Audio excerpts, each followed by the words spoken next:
Vladimir Putin warns of global catastrophe if NATO nations mess with Russia beyond the Ukraine-Russia war.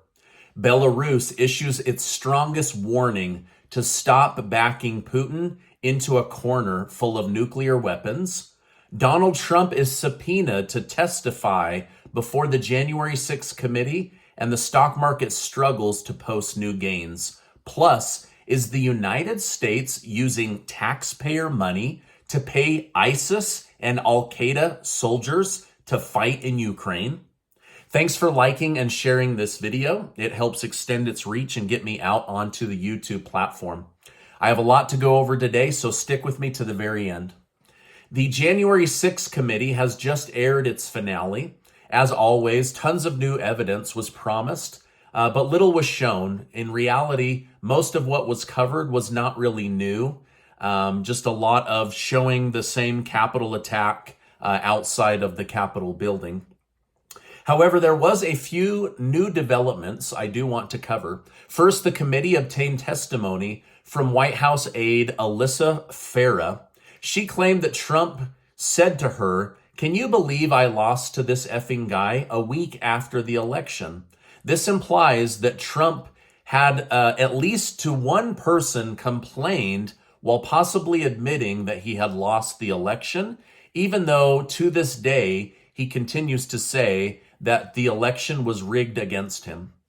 Secondly, the committee showed that Trump was urged to claim victory on election night before all the votes were counted.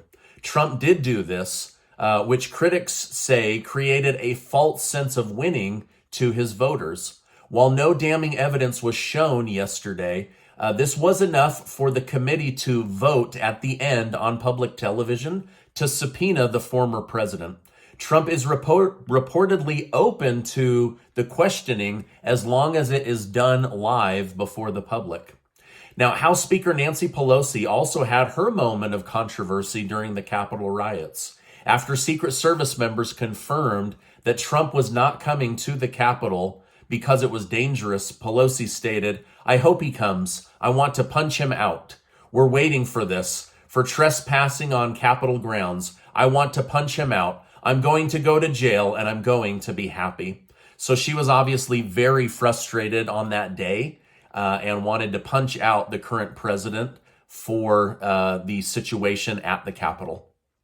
The stock market is struggling today. The Dow Jones is down 1%, the S&P 500 is down 1.7%, and the NASDAQ is down 2.4%. AMD stock is down 3.8%, Tesla down 5.6%, and even Apple is down 2.5%. It seems the worry over inflation and future rate hikes has finally stoked enough fear to make even the big indexes and big stock ticker symbols have a big drop in a single day. President Joe Biden has publicly blasted Saudi Arabia after their cut to oil production. He stated, "We're about to talk to you. Stay tuned." National Security spokesman John Kirby gave insight into the situation. He stated, "The bottom line is we don't want to see any nation helping Russia prosecute this war, whether that's moral support, military support, or economic support. And the decision that OPEC Plus came out with this week was certainly economic support. And I would argue that it also fell into the category of moral and military support." So now, by OPEC dropping production, they are saying that this is Saudi Arabia intentionally helping Russia morally, militarily, and economically. And so they are going to be pushing to sever ties with Saudi Arabia. There's no way they can do this, but it is a threat that they're making. Right now, these OPEC nations make up about 90% of all oil. So to cut the United States off from OPEC right now would be terrible. I don't know. I don't have any stronger words to say how bad it would be. Now, it's interesting the U.S. should say it doesn't want anyone supporting Russia. Just yesterday, I told you how Russia is romancing the NATO country of Turkey to be an oil and gas hub for all of Europe. Well, not even 24 hours later, there was an attempted terror attack on the Turk Stream pipeline. It's not clear at this point if the Turk Stream was attacked by the same group as the Nord Stream pipeline. More information needs to come out, but it seems the new terror that we're seeing is somebody going around trying to blow up pipelines all over the world. With all that is going on, Turkey announced they will be seriously considering Putin's opportunity to be a gas and oil hub as their nation desperately needs the income and the stability. The Ukraine-Russia war continues on, but in a crazy way. It's now come out that the United States and possibly other NATO nations are using their citizens' taxpayer money to pay members of Al-Qaeda and ISIS to fight alongside Ukraine's military. Now, according to reports, the ISIS and Al-Qaeda organization are being paid between $1,200 to $1,500 a day per soldier. Never in my life did I believe I would be reporting that the government is using U.S. taxpayer money to pay terrorists to fight their proxy war in Russia. I mean, this is crazy. This is crazy. I never in my life thought I would be reporting that. Putin gave a public statement that he knows what is going on in Ukraine is unpleasant, but it won't last much longer. He said, "We have taken out key infrastructure this week, and there shouldn't be a need for another missile attack on Kyiv. However, this doesn't mean the war is over." Putin said within 2 weeks, he will stop the forced conscription or military draft, and 222,000 Russian military will be ready to fight wherever he sends them. Putin also said he does not have plans to completely destroy Ukraine, but NATO should be very careful with how they proceed. Putin said he has no plans to negotiate with NATO or President Joe Biden at the upcoming G20 conference. Putin warned that any interference from NATO directly on Russia would result in global catastrophe. Russia also warned of any more terror attacks on its pipeline infrastructure, leading many to believe they did not blow up the Nord Stream pipeline to hurt themselves. Now, President Lukashenko of Belarus says the world is making a big mistake by backing Putin into a corner full of nuclear weapons. He said, this is the strongest warning I can give.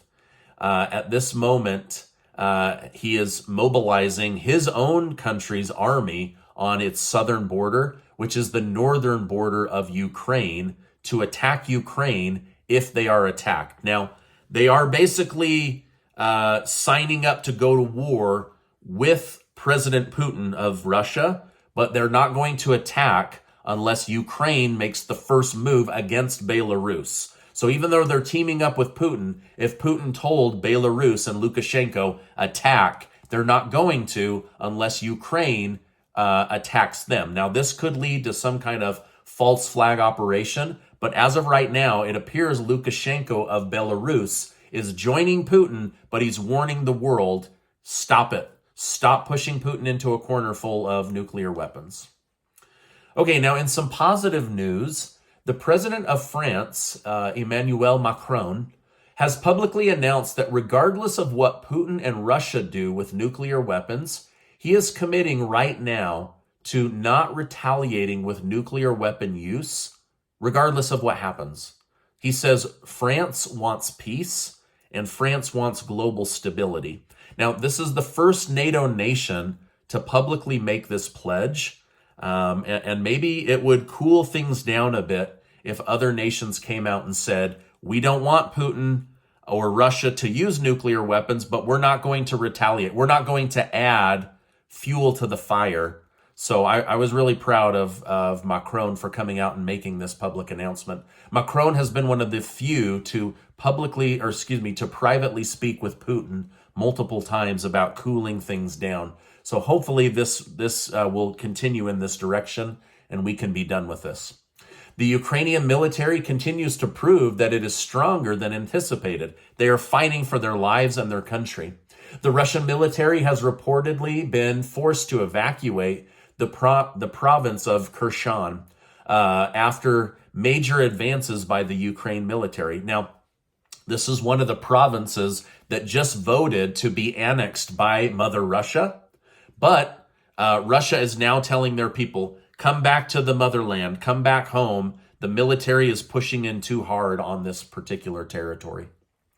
The CEO of Gazprom said major sections of the Nord Stream pipeline will need to be fixed after the sabotage bombing. He said that they will work on it as fast as they can, but worries some parts of Europe could have entire cities freeze solid if they don't have that gas flowing this coming winter. So hopefully that's not the case, but that was in the news today. Tyson's Food has announced that they are leaving Chicago because of horrific crime. Tyson Food, as well as Caterpillar, Boeing, and hedge fund Citadel are all leaving Chicago because of crime. They say the crime has gotten so bad they don't feel comfortable operating their business in a place where their employees could be hurt or their business equipment damaged. So these 4 major companies are all pulling out of Chicago because of crime. Texas Sheriff Javier Salazar continues his fight to prove that Governors Ron DeSantis and Abbott of Texas acted illegally by sending migrants to Martha's Vineyard. He stated, based on the claims of migrants being forced from Bexar County under false pretense, we are investigating possible unlawful restraint.